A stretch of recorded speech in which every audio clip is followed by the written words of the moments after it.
Hello and welcome to the Savera. This is Dinkle. Before you, the top leader of BJP and the Union Home Minister of the country, Amit Shah, has filed his nomination from the Gandhinagar Lok Sabha seat for the upcoming Lok Sabha elections that are slated to happen in Gujarat on May 7, that is in the third phase of the elections.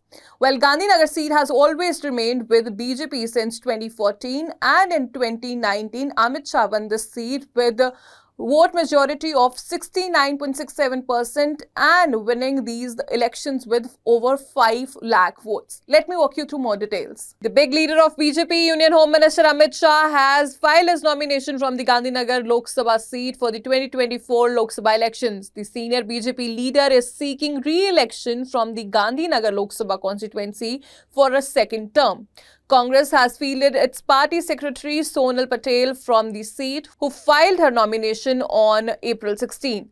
The Union Home Minister won the seat in 2019 and got vote share of 69.67%. He defeated C.G. Chawda of Congress, who got vote share of mere 26.29%. The former BJP president won by margin of more than 5 lakh votes. The Gandhinagar Lok Sabha constituency consists of 7 assembly segments: Gandhinagar North, Kalol, Sanand, Ghatlodiya, Vejalpur, Naranpura and Sabarmati. All these assembly seats are with BJP already.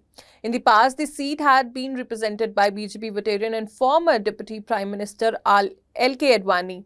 In Gujarat, voting for its 26 seats will be consolidated into a single phase, which is slated for third phase on May 7. That's all. For more updates, stay tuned to the Savera.